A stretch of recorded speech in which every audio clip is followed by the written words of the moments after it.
Oh, hey, I didn't notice you guys there. Yeah, so today we're gonna be talking about this bad boy. So come along with me, we'll talk right about him. Bam! How's that for a time lapse? So, it's me. So who the hell are you? Yeah, it doesn't matter.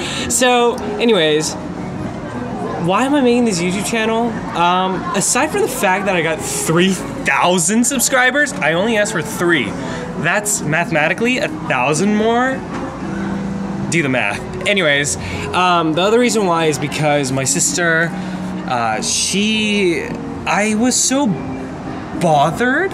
Why do you buy so many figures? Why do you buy so much makeup and purses and clothes? At least I could wear it and it's useful. So that got me thinking, yeah, I'm gonna start taking my figures out in public, so why not start with one of the greatest superheroes in the world, which is Spider-Frickin-Man.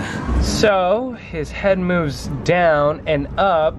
This pose kind of reminds me of when your friend says a terrible joke and you're just like, ugh. He looks left and right, and he can also do the Exorcist swivel. He has butterfly joints that make him puff his chest up like that, you feel me? Let's go! He can also flex like this. His arm moves up that much. Bicep swivel right here, double jointed elbows. And his hand can do 360 Exorcist twist and an up and down movement. His ab crunch can go all the way down that much, something that I really like about the figure, but he can't really go back. I wish he could go back a little bit more. He has a thigh cut right here, which I use all the time when I pose this figure. He has double jointed knees. He has no boot rotation. This is the most annoying thing about this figure. It's almost a perfect figure. I just wish he had a boot rotation. I know a lot of figureheads find that also annoying, but I improvise, so I just use this ankle joint as much as I can to make up for it. Let's talk about this guy's color. The paint overall is fantastic. The webbing is beautiful all around. One slight problem that I have with my figure that most people actually do is he has some red missing right here. That's kind of annoying. Also, look at my nails. Don't you feel blue sometimes? I know Spider-Man does.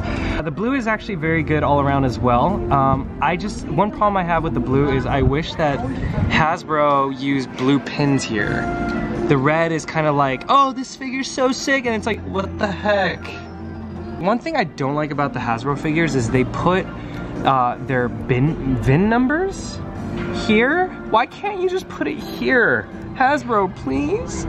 Anyways, yeah, the paint is phenomenal. The eyes are white, and there's a little bit of a scuffage here, which I don't like, but hey, nothing's perfect. But I would say this figure, out of 10, is a 10. So this figure was released in 2015, March-ish. The Marvel Legends Infinite Series Hobgoblin series, sorry, the BAF. And I would have to say this is my favorite figure that is Spider-Man from that 2015 line. I really want some dessert right now. Do you want some dessert? He wants some dessert. You know, on a hot day, ice cream is probably your best accessory. But for Spider-Man, he comes with other accessories. He comes with 3 pairs of hands, well, one's on him right now, and he comes with a pizza. Man, the painting on this is amazing. When I say the word flexibility, what Marvel character do you think about first? Do you think about the Hulk? Definitely not Iron Man with his bulky armor, right? It's definitely Spider-Man, correct? Correct, I'm talking to myself. Anyways, what I don't like about this figure is his splits only go up to here, okay?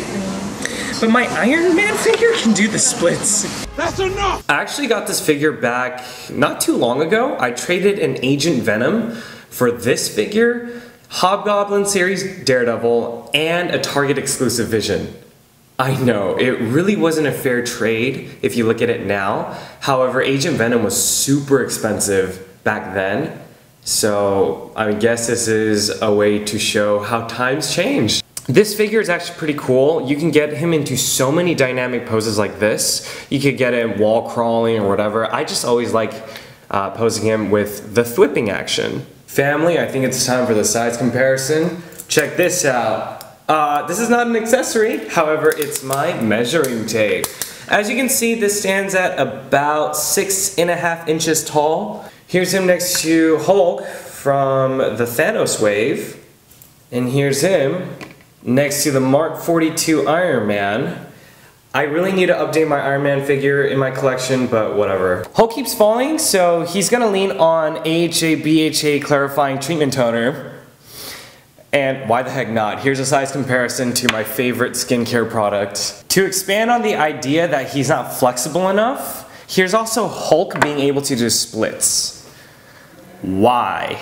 In conclusion, this figure was completely worth it for $20. It went around for about $20 back then, but right now it's like $70+.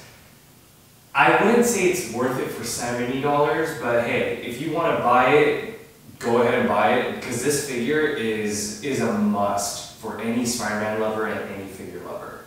So yeah, that's my video. Peace. That's enough!